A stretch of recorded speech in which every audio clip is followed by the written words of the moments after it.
राधे राधे। आप सभी को मेरा प्रणाम। मेरा नाम खुशहाल है।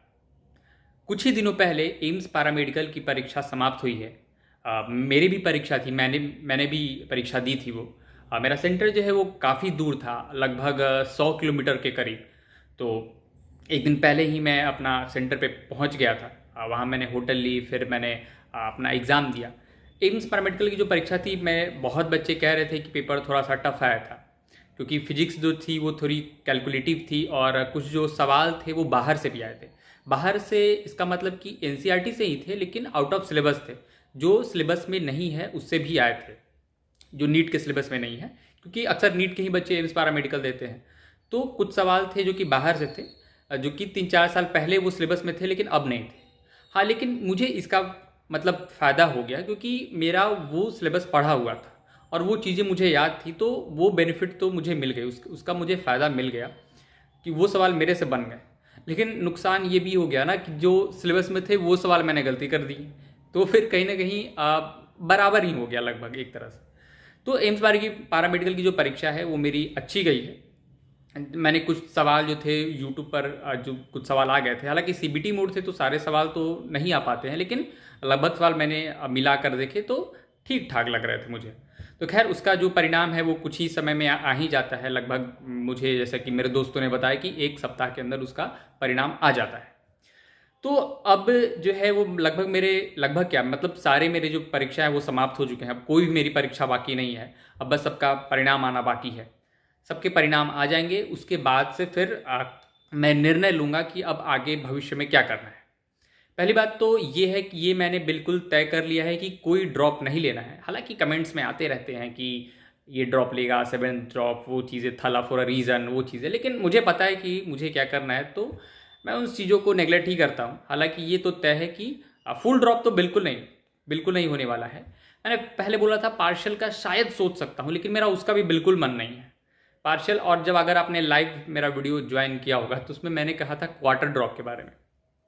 क्वार्टर ड्रॉप एक बस मजाक था। क्वार्टर ड्रॉप मैंने ऐसे ही कह दिया था कि उसको कहते हैं कि बिना पढ़े हुए एग्ज़ाम दे देना, बिना पढ़े हुए परीक्षा दे देना, उसको क्वार्टर ड्रॉप, बस ऐसे ही मजाक में मैंने कहा था। हालांकि पार्शियल ड्रॉप का भी चांस 2% या 1% है, लेकिन पूरी उम्मीद है कि मैं इस बार एडमिशन ले लूँगा। कोई भी ड्रॉप नहीं लेने वाला हूँ। मैं कोर्स ज्वाइन करने वाला हूँ और फिर उसी में अपना 100%, अपना 100% देने की मैं कोशिश करूँगा।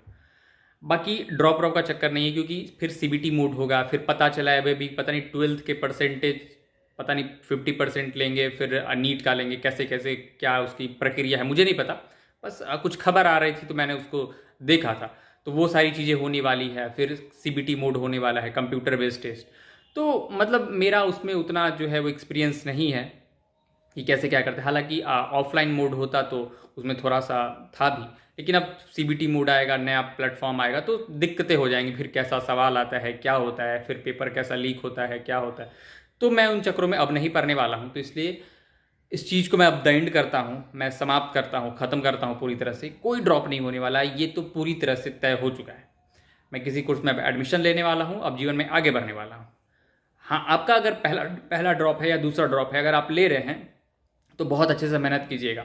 बहुत बच्चे भी ये भी बोल रहे थे कुछ गलतियाँ, ऐसी कौन सी सबसे बड़ी गलती है जो कि अक्सर कर देते हैं। बहुत बच्चों का बहुत ड्रॉप के बाद सिलेक्शन होता है, या बहुत बच्चों का बहुत ड्रॉप लेने के बाद भी सिलेक्शन नहीं होता है। तो मुझे लगता है कि सबसे बड़ी गलती मुझे जो लगती है कि अपने गलतियों पे ही ध्यान ना देना, यही सबसे बड़ी गलती है। इन द सेंस, जैसे कि आप कहीं मॉक टेस्ट देते हैं या टेस्ट देते हैं, जो सवाल आता है वो सवाल अगर आप गलत कर देते हैं, सिली मिस्टेक के कारण हो या कुछ भी मिस्टेक हो, तो उस सवाल को फिर से देख लेते हैं कि अच्छा ये मैंने गलती की, या फिर उसको छोड़ दिया। नहीं, उसको पूरी तरह से मिस्टेक नोट्स में लिख लीजिए, अच्छे तरीके से उसको लिख के उसको डेली देखिए। नहीं तो फिर वो वही सवाल कुछ दिन बाद फिर से गलती होगी, फिर आप देखेंगे ला कि अच्छा ये तो मैं समझ गया, तो फिर से वो गलती होती रहती है, वो लूप चलता रहता है। तो सबसे बड़ी गलती है कि अपनी गलतियों पर ध्यान ना देना। तो जो भी ड्रॉप ले रहे हैं, मेरी सलाह है उन्हें कि गलतियों पे ध्यान दीजिएगा, मिस्टेक नोट्स जरूर बनाइएगा। बाकी फिर अपना अच्छे से पढ़ाई कीजिएगा, लेक्चर देखिए अपना। ऐसा कोई शॉर्ट मतलब इसका कोई शॉर्टकट नहीं है सक्सेस का कि हाँ कोई मुझे बोल दे ये ऐसा हो जाएगा, ऐसा कुछ होता नहीं है। सब मेहनत से ही करते हैं। हाँ, थोड़ा सा डायरेक्शन की जरूरत होती है, वो भी है, मुझे पता है। थोड़ी सी दिशा की जरूरत होती है कि कैसे क्या करना है। तो मतलब वही मिस्टेक्स पे ध्यान देना है, अच्छे से नोट्स बनाना है, अच्छे से पढ़ाई करना है, कंसिस्टेंसी रखना है। टेस्ट में अगर कुछ नंबर ऊपर नीचे होते हैं तो ये नहीं कि बहुत ज़्यादा डिमोटिवेट हो जाऊं कि अरे यार अब क्या होगा नहीं होगा, तो वो चीज़ें भी नहीं करनी है। मतलब सब एक प्रक्रिया है जीवन की, सब चलता है, एक प्रोसेस है। तो उन चीज़ों से गुजरना ही पड़ेगा आपको, तभी आप सोना बन के निकलेंगे, तभी आप निखरेंगे। तो वो सारी चीज़ें हैं, इस पे ध्यान दीजिएगा तो धीरे धीरे चीज़ें आपको खुद ही पता चलने लग जाएगी कि हाँ चलो यार अब से चीज़ें सही हो रही हैं। अगर आप कोशिश करेंगे तो अपने आप ही आपको दिखेगा कि नहीं पहले से नंबर बढ़ रहे हैं, या पहले से मैं खुद को मतलब लग रहा है कि हाँ मुझ में थोड़ा सा अब ज्ञान आया है, मैं थोड़ा ज़्यादा अब मतलब मैं चीज़ों को जल्दी अब समझ पाता हूँ। क्वेश्चन या सवाल आते हैं तो मेरे से अब मैं अटैम्प्ट कम से कम कर पाता हूँ, मेरी चीज़ों से बनती है मेरे से। तो वो सारी चीज़ें हैं, होती रहेंगी। बाकी मेरा तो प्लान है जो कि मैंने पूरी अपनी योजना बता दी है कि ड्रॉप का कोई भी इस बार उम्मीद नहीं है मेरे तरफ से, तो बिल्कुल भी नहीं। बस अब परिणाम आ जाए, बस कोर्स ले लूँ। आपको कुछ दिन बाद से खुद ही आपको जो भी अभी बैकग्राउंड दिख रहा होगा, कुछ दिनों बाद से अगर मैं किसी कॉलेज में जाता हूँ, कोई कोर्स ज्वाइन करता हूँ, अगर वहाँ वीडियो अगर मैं बनाता हूँ तो हालांकि वो मेरे मूड पे डिपेंड करता है, मेरे मूड पे निर्भर करता है कि अगर मैं बनाता हूँ तो खुद ही आपको बैकग्राउंड अलग दिखने ही लाएगा, है ना। तो यही बात है, आपको कोई ड्रॉप नहीं लेना है। बाकी मैं यही कहूँगा, अगर आपका भी 5वां 6ठा ड्रॉप है तो आप छोड़ दो यार, आप किसी भी कोर्स में ले लो कोई भी। बहुत लोग बोलते हैं कि नहीं भाई भैया मेरे पास प्लान बी नहीं है, मुझे लेना पड़ेगा, मजबूरी है। ऐसी बात नहीं है, प्लान बी सबके पास होता ही है, लेकिन हम लोग वो लेना ही नहीं चाहते, वो करना ही नहीं चाहते। कह सकते हैं ईगो के कारण कि नहीं यार मेरे को चाहिए ही चाहिए, एमबीबीएस ही चाहिए, मैं हार कैसे सकता हूँ। तो कभी कभी कहीं हार जाना ही आपकी जीत होती है। कहीं कहीं चीज़ों को छोड़ना पड़ता है कभी कभी, कुछ चीज़ों कभी, क्योंकि आप कुछ चीज़ों को छोड़ेंगे तभी आप आगे बढ़ पाएंगे।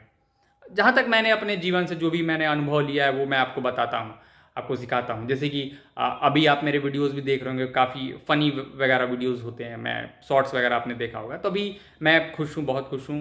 ये चीज़ें मतलब क्योंकि मैं इस नीट के लूप से निकल गया हूँ, तो जैसा भी मेरा अनुभव होता है मैं आपको वीडियो के थ्रू बताता हूँ, जैसा भी मुझे लगता है। बाकी जिसको जो समझना है समझते रहे, उससे मुझे अब कोई फ़र्क नहीं पड़ने वाला है। जो भी मैं, अगर आपको भी लगता है कुछ सीखने लायक है तो आप मुझे सीख सकते हैं। मुझे लगता है कि हाँ मुझे आपसे कुछ सीखना चाहिए, या जो भी मुझे अगर ज़रूरत होती है मैं वीडियो बना के डाल देता हूँ तो आप मुझे सलाह देते हैं, तो वो भी मुझे अच्छा लगता है। तो जीवन ऐसे ही चलता है, तो कोई बड़ी चीज़ नहीं है। बाकी खुश रहिए, अच्छे से पढ़ते रहिएगा, कोई बड़ी चीज़ नहीं है। अच्छे दिशा में रहिएगा, कंसिस्टेंट रहिएगा।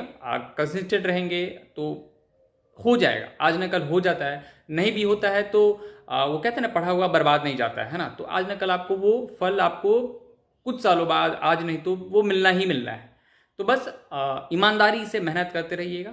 ड्रॉप लिए हो तो एक अच्छा सा बैच लेके लाइब्रेरी अगर ज्वाइन करें तो वो, ऑनलाइन अगर कर रहे हैं तो ऑनलाइन कर रहे हैं तो थोड़ी कंसिस्टेंसी की ज़रूरत होती है थोड़ा सा। ऑफलाइन में तो थोड़े दोस्त होते हैं, टीचर होते हैं गाइडेंस के लिए, तो उसमें आसान हो जाता है। ऑनलाइन में ये चीज़ें थोड़ी सी मुश्किल हो जाती है। लेकिन ऐसा भी मैं नहीं कहूँगा कि ऑनलाइन या ऑफलाइन, बहुत बच्चे पूछते हैं कौन सा बेस्ट है, वो आप पे निर्भर करता है कि आप किस में आप सूटेबल है।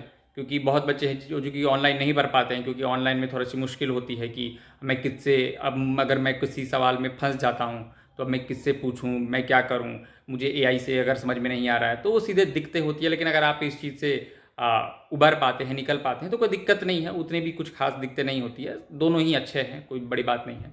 बाकी अच्छे से पढ़ते रहिएगा, कोई दिक्कत वाली बात नहीं है। अपना ख्याल रखिएगा, अपने स्वास्थ्य का भी ध्यान रखिएगा। सबसे ज़रूरी बात तो मैं बताना ही भूल गया। इन चक्करों में ये नहीं कि नीट के चक्करों में अपना स्वास्थ्य ही भूल गया, सबसे ज़रूरी चीज़ वही है भाई। स्वास्थ्य गया तो सब कुछ खत्म है। प्रसन्न रहिए, स्वस्थ रहिए, उसके बाद फिर अपने पढ़ाई पे जितना हो पाता है मेहनत कीजिए, फिर जो मिलता है इसको स्वीकार करके अपने जीवन में आगे बढ़िए। तो बस खुश रहिएगा, मस्त रहिए। बाकी आपसे मिलता रहूँगा, जब भी मन करेगा तो आपसे मिलने आता रहूँगा। आप क्या, आपसे बहुत, मुझे भी बहुत मोटिवेशन और बहुत खुशी मिलती है। तो खुश रहिए, मस्त रहिए, ज़बरदस्त रहिए। इसी के साथ इस वीडियो को यहीं समाप्त करते हैं। अपना और अपने परिवार का ख्याल रखिएगा। राधे राधे।